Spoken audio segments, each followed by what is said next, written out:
Welcome to the Trending Now podcast for Friday, May the 19th, 2023. Thanks for checking us out. Of course, Trending Now is available every Monday to Friday, 7 p.m. and 11:30 on CHCH and across social media and YouTube. Another busy week, as it always is, here on Trending Now. Lots to get to. Of course, as always, we'll be joined by Manisa Danabalan. She's been covering the beat this week. We'll be joined by Laura Seven. She's the producer. And we'll also be joined by Kelly Patello, who is the host of Trending Now. Of course, filling in for Nicole Martin, who we will hopefully be getting back eventually. Of course, we'll be getting her back. And, of course, she launched this show. And, lots to get to on today's show. Let's get right into it with my top story today. If you're watching Trending Now today, you might notice me off the top. And for the second week in a row, you may have noticed there was no show last week. That's because I was pulled in a different direction. I was live at Scotiabank Arena, as you saw, watching the Leafs, trying to stay alive in their chase for the Stanley Cup. That was Game 5. Of course, you know by now, they did not win that hockey game, and what a difference a week makes, as today, the Maple Leafs announced that they have parted ways with general manager Kyle Dubas. Thank you, everybody. First off, I apologize for conducting this on a Friday at 3 o'clock in front of a long weekend. And before I get started on a bit of a timeline here and questions, I thought it was really important to, at this point, say as well, I want to thank Kyle Dubas for the 9 years that he has given to this hockey organization and all the tremendous contributions that he has made to the Toronto Maple Leafs. He's been a fantastic employee and a fantastic person the entire time. The 37-year-old first joined the Maple Leafs back in 2014 as an assistant GM, where he also managed the American Hockey League's Toronto Marlies and helped them to the 2018 Calder Cup Championship. Dubas took over as GM from Lou Lamoriello in May of 2018 as part of a succession plan under team president Brendan Shanahan, who made today's announcement. Now, in a statement, Shanahan says they'd like to thank Dubas for his unwavering dedication over the last 9 seasons. Kyle fostered great culture within our dressing room and staff and consistently pushed to make our team better season over season. We wish Kyle and his family the best moving forward and thank him for his valuable contributions. Now, Kyle Dubas is a graduate of Brock University's sport management program, and his contract was set to expire at the end of June. And when speaking to the media this week on Monday, Dubas talked to the media, gave his thoughts. He said he didn't want to be GM anywhere but Toronto. He also admitted this season had been taxing on him and his family, but he said he didn't know if he could be GM anywhere else but the Maple Leafs. And that is pretty important when listening to Brendan Shanahan today. Shanahan talking to the media 3 o'clock on a Friday before a long weekend. You know, that's when everybody makes their big news that they want everyone to hear. Well, Shanahan broke down the timeline and said, hey, going into last year, he knew he was going to go in without a contract offer. He was going into the final year of his 5-year contract. He wasn't going to get an offer. But during the year, he checked in with Kyle and said, hey, we want you back. The plan is to get you back. Is that something you'd be interested in? Kyle said yes. So Shanahan started talking to the agent, and everything seemed to be going fine until Monday. Here's what Brendan Shanahan had to say after initially wanting him back, but then changing his mind after hearing Dubas' comments. Knowing and recognizing Monday after the availability that when a general manager is playing out the last year of his contract, there's always the possibility of a contingency that you might need a new general manager. He might choose to go to another team. And I think that I felt I had gotten a little bit closer and felt some indications that we were going to work this out. I would say after the press conference on Monday, I was less sure. And I thought there is a real possibility that he might not want to do this and that he might need to, I think, as he said, take a step back. At that point, I hadn't ruled Kyle Dubas out, but I certainly had to make sure that I was thinking of other options as well. I will give it to Brendan Shanahan. He was pretty forthright, and some people on social media right now saying he might have been too forthright and really telling the whole story about a gap in their money. There's some rumors floating around that Kyle wanted $6 to $7 million per year on a 5-year deal, while the Leafs were offering $4 million, and use of the private jet to sort of ease some of that tension, or the having a young family at home, having to get from here to there. But now comes the hard part. Finding someone else to do that job. That is one of the most scrutinized positions in hockey. I've been in this game a long time. We have all had these experiences where we see, whether it's as a player or in management, how this can impact your children at school or your family. So I want to be very empathetic and understanding, and know and understand that's a very real thing, not just in Toronto and not just in the sport of hockey, but really everywhere.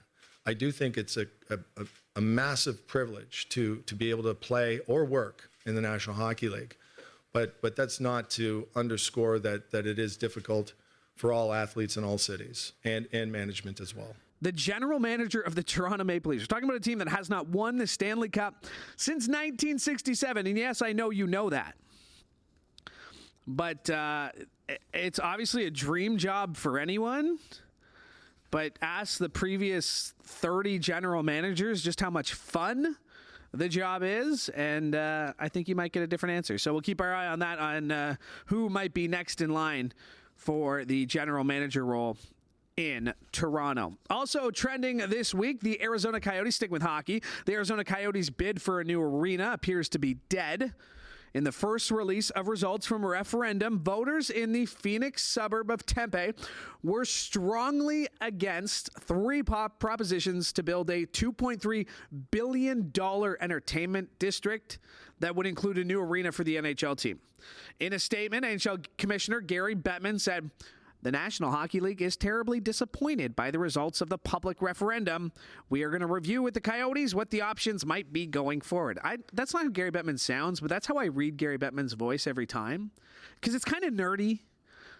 It's a guy who's been in the job. He's the longest serving commissioner in pro sports. He's been in the job, I believe it's 30 years. I'll get a fact checker on that. But he's been in the job for a long time. And he's in the Hall of Fame. I don't know what else he has to accomplish, but this is part of his legacy, is whatever happens with the Arizona/Phoenix Coyotes. Meanwhile, the lack of support has people talking about moving the team. Houston is a city that's been mentioned. Salt Lake City, Quebec City, hoping that maybe one day they might get an NHL team again after the Quebec Nordiques left a very long time ago, 1994. And then the very next year, as the Colorado Avalanche won the Stanley Cup, which seems like it wasn't a fair deal, but people in Quebec City have not forgotten about that. Also, how not to do social media. A few days later, the Coyotes were trending again, as their social media team had the bright idea to put out a poll, yes, a Twitter poll, asking fans where they would like the team to play next. A Twitter poll.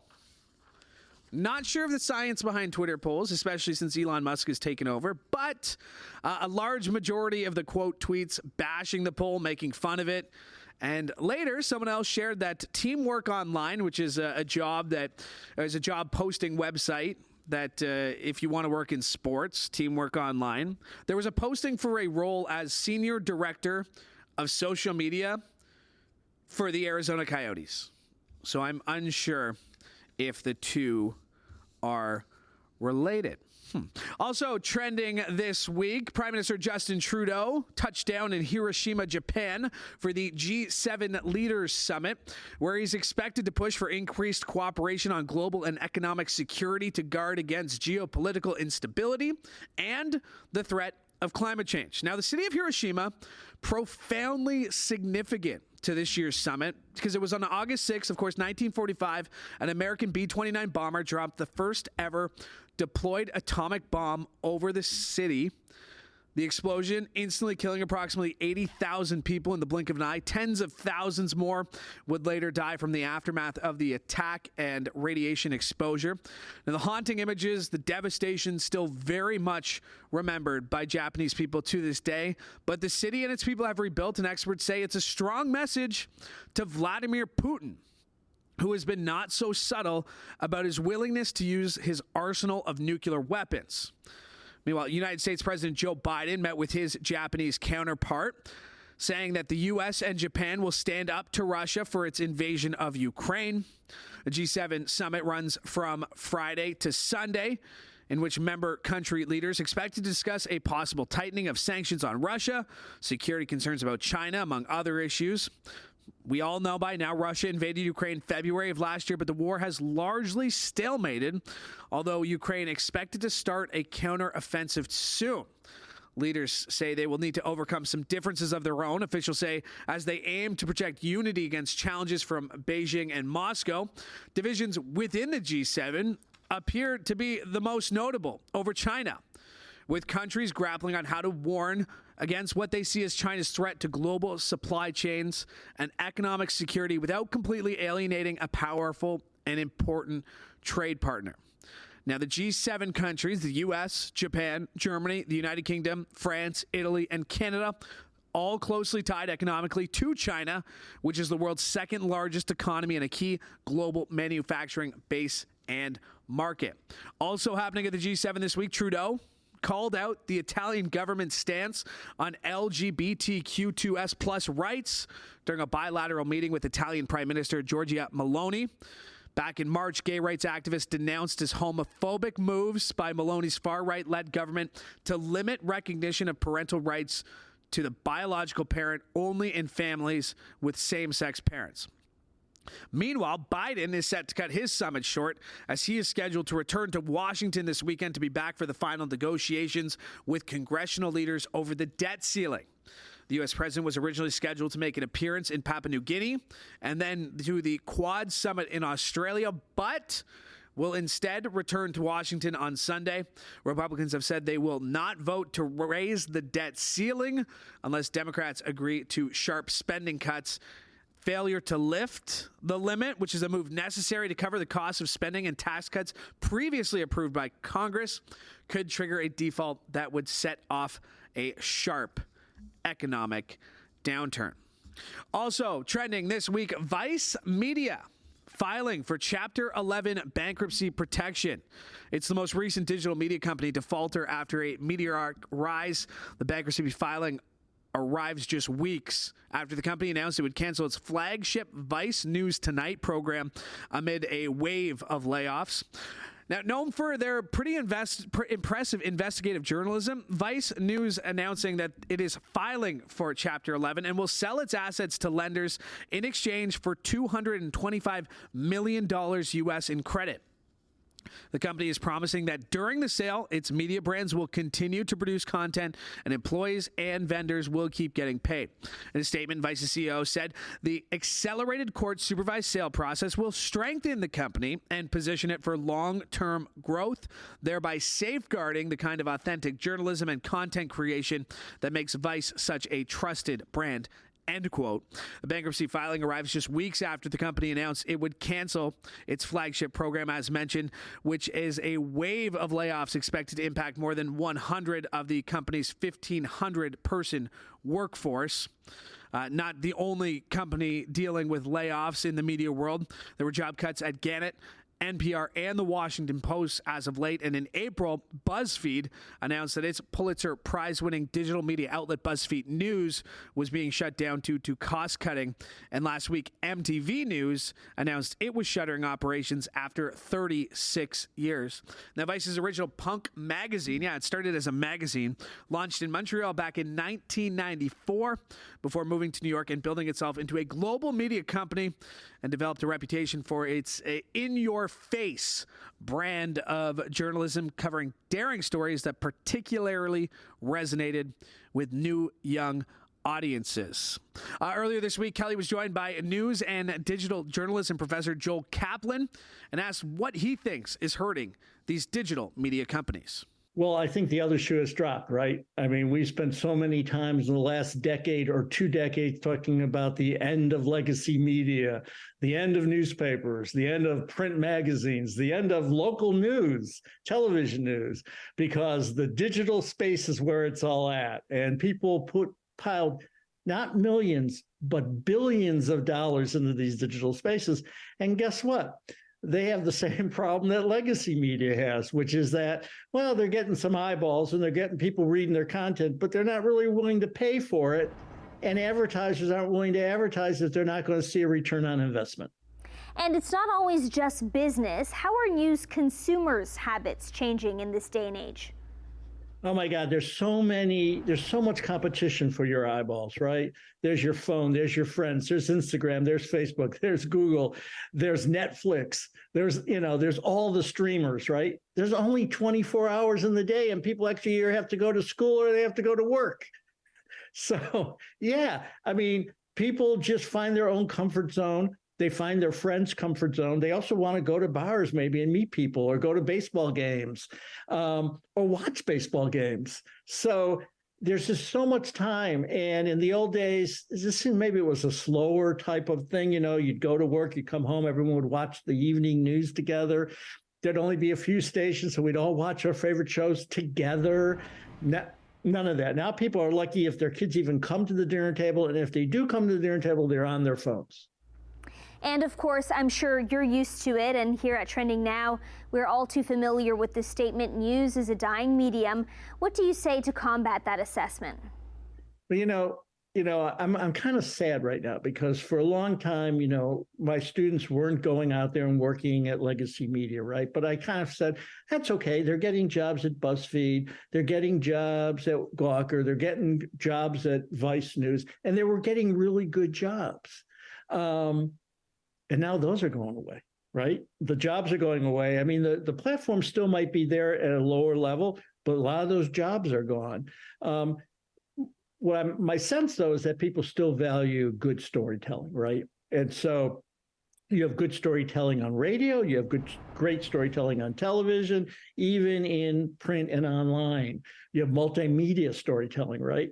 The question, though, is to find that financial model that works for everybody. And I think that's the struggle right now. And we're trying different things. We really did. I think people thought Gawker and BuzzFeed and Vice were the future.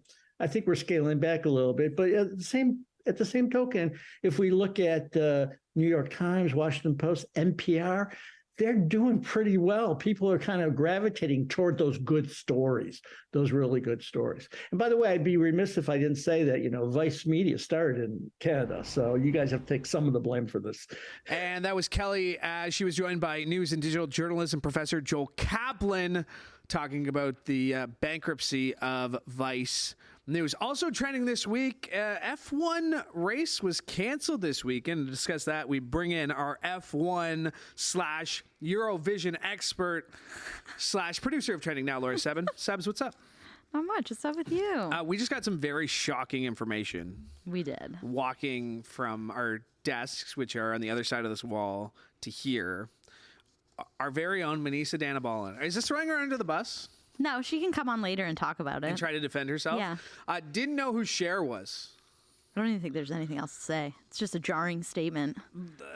I mean, I get it. I get it. What do you mean? What has Cher done lately? Yeah, but Cher's like global. So like Manisa's parents should have known who Cher was and then told Manisa. And then just played it like cassettes. Yeah. Like that's how like you're used to like cassettes of Cher. That also just means that she's never seen Mamma Mia, Here We Go Again, which is also disappointing in my eyes. So. Which isn't as good as the first one. It's better than the first one. It's not better than the first one. That's a bold statement. No, it's better than the first one. You're saying Mamma Mia 2 is better than Mamma Mia.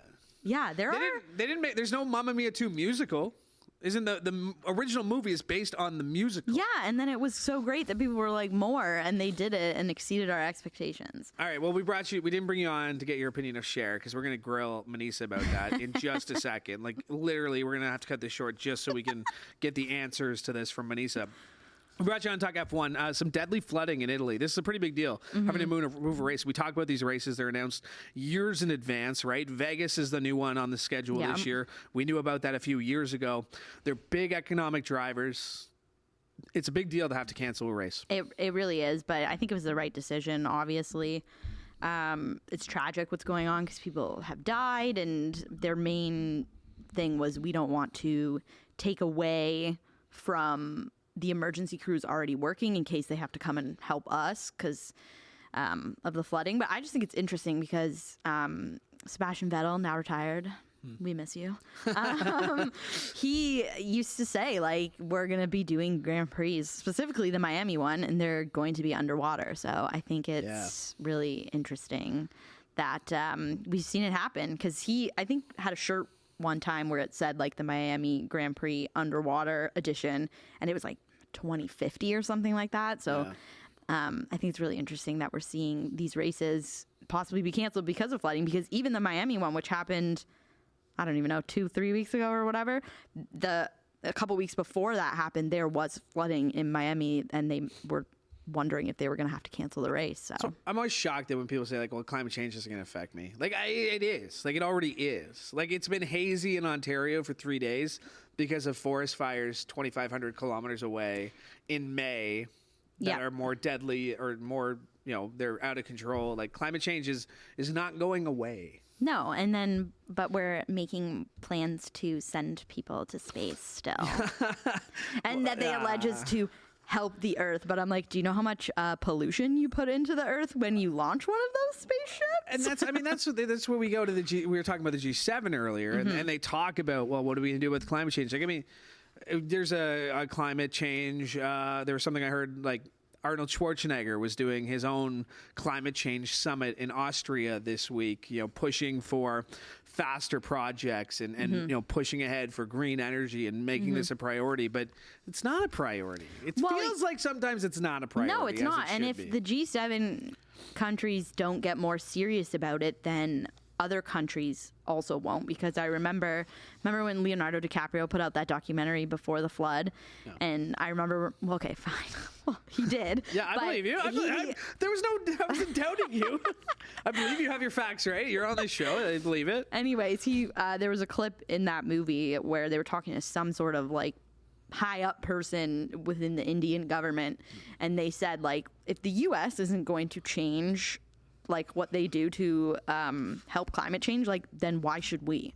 So it's these countries need to take the first steps. I'm pulling up my phone here because I have to look up if I'm saying it right. It's called Eurovision. Yeah. It's a song contest. This was trending this week. Moving on, light transition. The devastating effects to climate change to Eurovision. Yeah. So what is Eurovision? So Eurovision is a annual contest that sees all the European nations plus some others who are in the Commonwealth, I believe. Actually, can U.S. participate? I don't know. Anyways, It's just a bunch of countries, and they submit songs every year and try to be the winner of this song contest.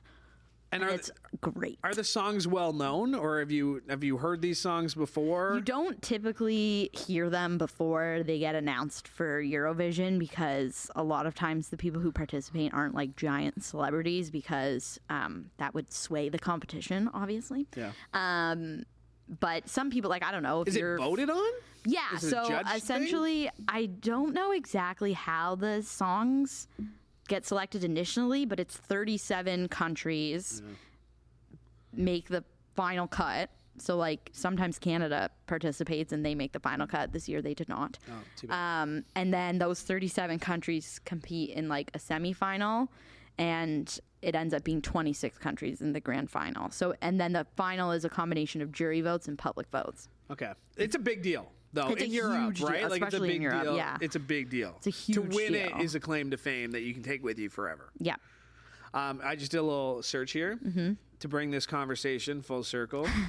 In 1974, the winner of Euro... Okay, well, now you ruined it. You ruined it. I was trying to bring this whole conversation full circle. I knew where you were going. Yeah, clearly it did. Big plans Waterloo. for the, as I use this term in this Loosely. room, long weekend?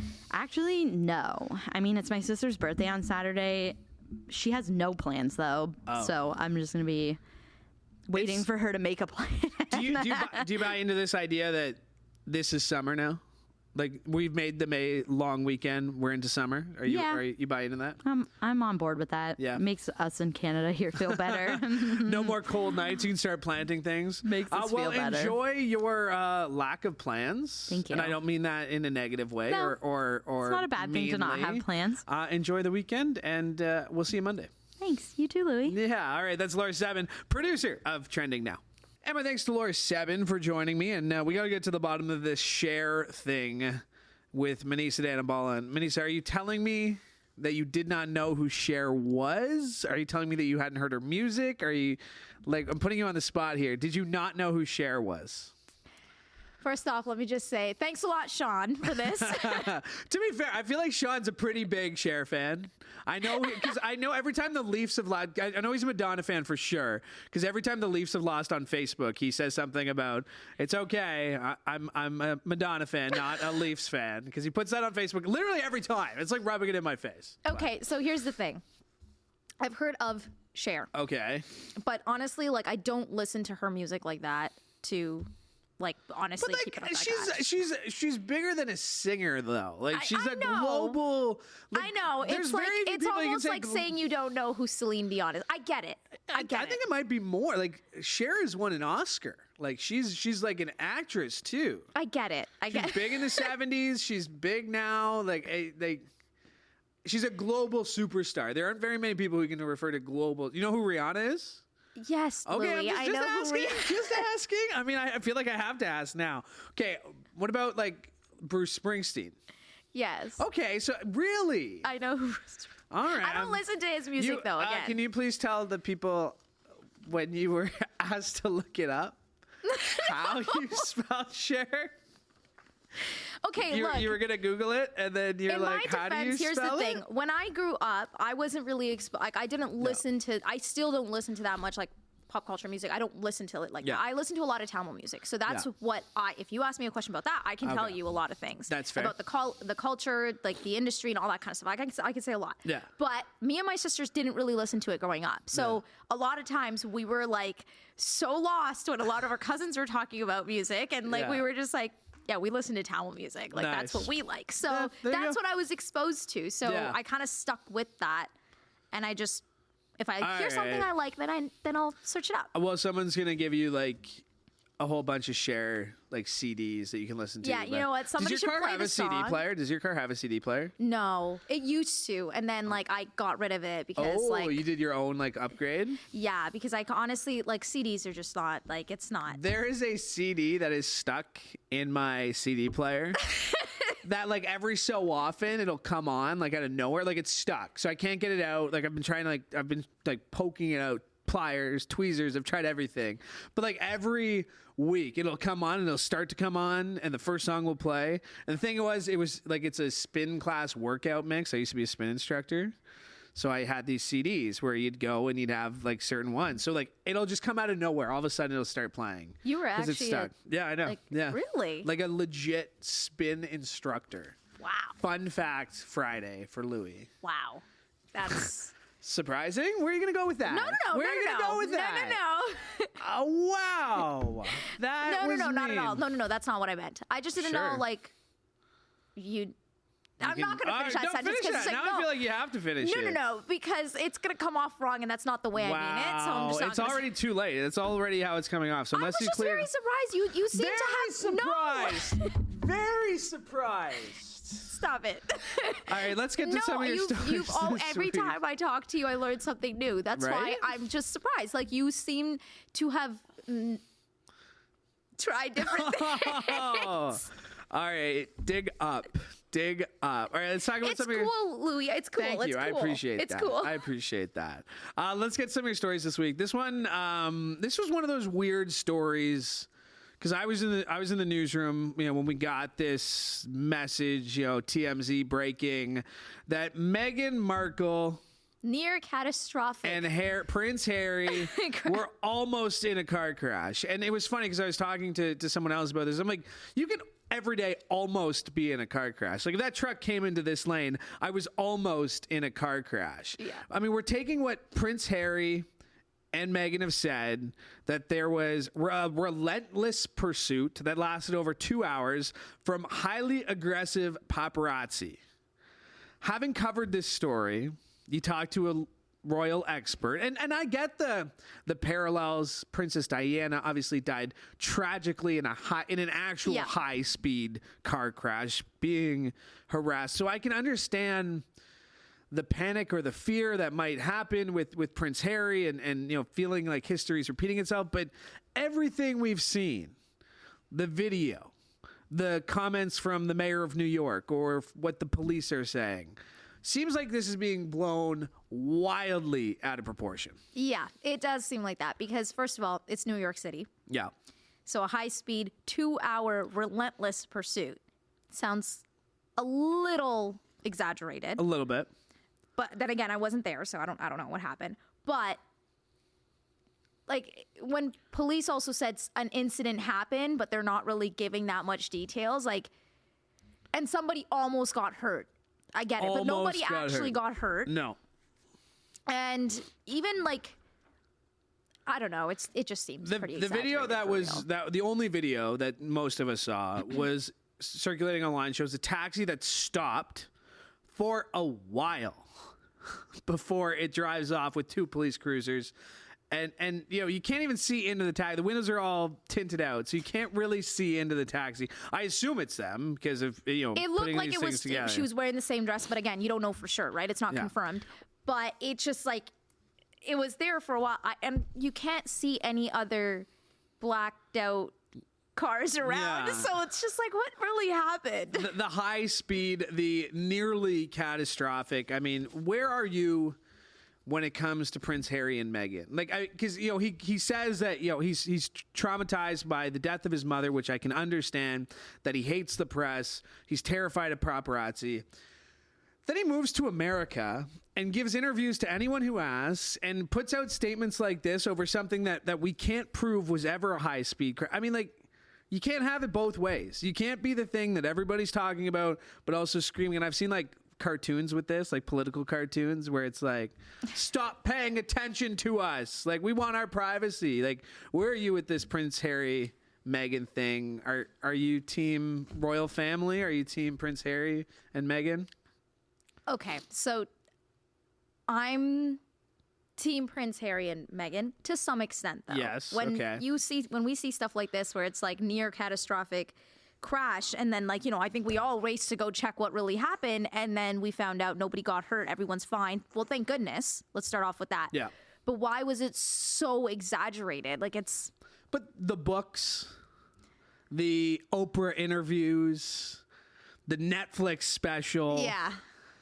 Like, they're begging, please pay attention to us. I know. And I get it. And I like you said, if they're accusations about racism and the way they were treated by the royal family and backstabbing, which I believe the royal family is messy to begin with. If that stuff's true, then that's awful. Mm-hmm. Doesn't make what they're doing any more right, though. No, it doesn't. 100%. Because if you want to be a celebrity, be a celebrity, but don't be a celebrity and then cry wolf. I know it's silly because literally, like you said, the whole Netflix, book, Oprah interview, this is all asking for attention. Yeah.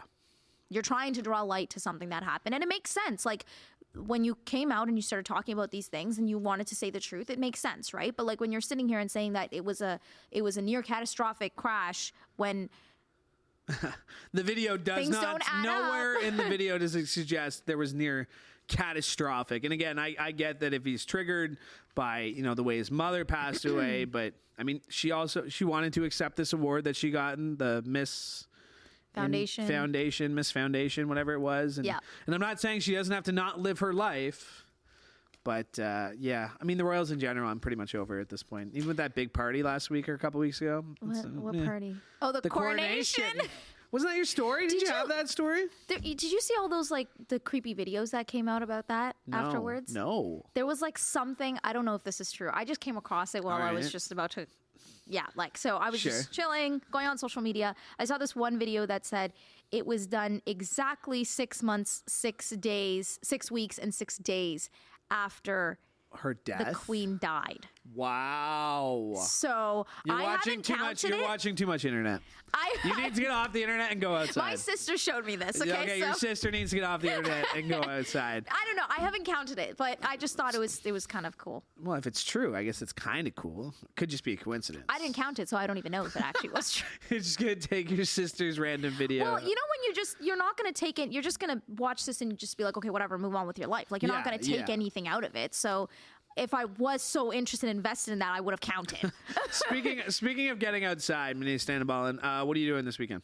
I am weekend. Desperately trying to have plans tonight. Desperately trying to have plans.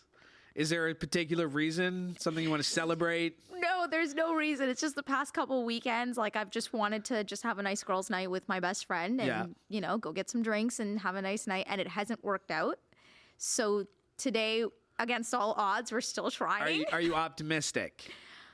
I don't know what I'm doing. We just know there's going to be alcohol, so something's there you happening. go. So, my friend bought a new house, so we're going to go toast that. So I know you weren't going to ask me what my weekend plans were, but that's I was getting to it. I actually have to be here all weekend too, so that's fun too. So okay, you're what are you doing tonight? See, I asked. Thank you. My friend bought a house in our hometown. Okay. So there's a bar we've been going to since we were in high school. Then we're gonna go there and have a cheers to celebrate his new house. But thank you for asking. Yeah. Oh, that's nice. Yeah, it's a buddy I've been friends with. We went to elementary school together, and he just bought this house in our hometown. So we're gonna go have a drink to celebrate that. Oh, that's fun. Yeah, should be fun. And then I'm back here tomorrow, back here Sunday, back here Monday, back here Tuesday. And then you're off Wednesday and Thursday. I think so. Then it's your I'll have to check. I don't know. I haven't looked beyond Monday. I just I got to get through this weekend, and then I'll know when my day's off. You're almost there. Thank you. I appreciate that. You got a busy day today. You're working on the death of the lead Andy Rourke from the Smiths. I kind of forgot his name for That's 1 second. That's okay. I thought it was Mickey Rourke, and I went to Laura Sebin. I was like, didn't Mickey Rourke already die? Like the actor? And she's like, A, it's Andy Rourke, and B, Mickey Rourke's still alive. Oh. So I felt bad. Okay. I know. Yeah. What, you shaming me now? Oh, that's been most of the interview, you shaming me. So I shouldn't be surprised. Me shaming you? That's how you're I'm ending sorry. it. How'd you open this whole interview? Oh, so Cher, can we talk about the listen. Cher situation? All right, well, have a good weekend. Make sure you get a little bit of Cher on the weekend rotation at some point. I will. Okay, good. On Monday, I'll come back as a new person. Watch. You guys can test me on anything. Manise Standaballen, everybody. And my thanks to Manise Standaballen for joining me today. And before we go, always love checking in with Kelly Patello, who's hosting Trending Now. Kelly, Manise Standaballen didn't know who Cher was. Is that fair or foul? Cher? Yeah. Oh, come on. Right? She accused me of shaming her. which might be factually correct, but Cher's a global superstar. Yeah. I'm not even sure how it came up in the newsroom. Like, it was literally when Sebs and I were walking in to do our part of the show here. Mm-hmm. It was just something that was thrown at us, and I don't know why. Yeah. It came up, and now I feel like I am maybe I'm bullying her a little bit. Well, this is the thing. I feel like when I first got a job in the industry, my older colleagues would be like, you don't know who so-and-so is? Oh my gosh. And they would just, you know what I mean? I think we're just doing the same thing every generation. We're just passing it along. We're passing along the workplace bullying. No, yeah. Not that Cher's our generation either, but maybe it's just, Gen Zs don't know or care about Cher. I don't know. Maybe that's too broad of a statement. I was mentioning the G7 summit earlier today. Started officially underway today. Story you're working on today. I mean, what do we take away from these summits? I mean, they happen so frequently. Mm-hmm. It just seems like they just meet up, they talk about some stuff, and then we never really hear anything afterwards. Yeah, that's the thing. So we did get a few details today about what those talks were about, and actually, I guess sources say that Joe Biden is promising F-16 fighter jets to Ukraine. Which would be huge. Yeah, big deal, because this is what they've been asking for. Zelensky's wanted this the whole time. And so Biden, I guess, was saying also that he was going to train Ukrainian pilots on American F-16s. So that would be huge. I'm sure we'll hear more about that soon. Zelensky's actually on his way to Hiroshima because he'll be joining them too, which will, put a little bit of a fire under them as well to get things going and make decisions about the war in Ukraine. So I'm expecting that it'll be mostly the war related. Yeah. We also heard today that they spoke about taking a stronger stance about reducing their dependency on China, because obviously our economies are so interconnected with China. But we mentioned that the second largest economy in the world. They're huge when it comes to manufacturing. There's a lot of things we import from China. There's a lot of things we send their way, huge part, but they have this really big part in geopolitical affairs. Totally. They're close with Russia. They're trying to play peacemaker. Speaking of which, Zelensky was in Saudi Arabia today. I saw that today. So he was speaking there, but he's, like I said, going to be jetting off this weekend to go to Hiroshima to get in on that G7 meeting as well. And I guess that's the thing. Like, there's not a lot of times where the G7, it's going to relate to Canada directly. So maybe that's why sometimes it feels like it's all talk. But, for the people of Ukraine, hearing this information, getting this stuff, I mean, that's all worth it. Yeah, that makes this huge summit all worth it. I don't want to keep you too long. I know we got to get to tonight's show. I'm going to join you off the top. Yeah. Talking Dubas. I always love that. I always love bragging to Manisa that I bumped her out of the A spot of the A block. But what do you got going on this weekend? Long weekend, quote unquote. I have birthday parties. Okay. So friend's birthday party, and then heading up to my brother's cottage for my niece's birthday party. Oh, the niece.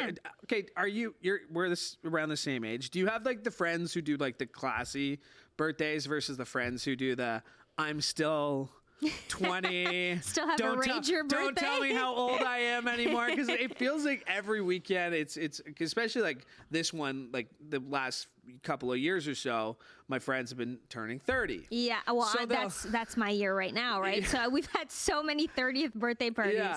Yeah. And there's the people who are going to be like, I want to do this. I want to do this. And it's like, let's just have a classy, like we'll do a charcuterie board, maybe some wine, but like let's call it a night by 11. That's like no fun. There are two very different types of friends turning 30. 100%. I think this one on the weekend will be a lot of fun. There you go. Well, I hope you have a great weekend. You've certainly deserved it after another long week. It always is a busy week on Trending Now. That's the one thing I've learned about being part of this team the last few months. It's always very busy. There's always something trending. There's always something trending. What a way to close it. What a way to close the show. She's Kelly Patel. My thanks to her for joining me. My thanks to Manise Dandabal and Laura Seven as well. We are back next week, same time, same place. Make sure to like and subscribe so you never miss an episode of the Trending Now podcast. And make sure to catch Trending Now every Monday to Friday, 7 p.m. and 11:30 p.m. on CHCH. From all of us here at CH and on Trending Now, I'm Louie Butko. Hope you have a fantastic weekend. Happy Victoria Day.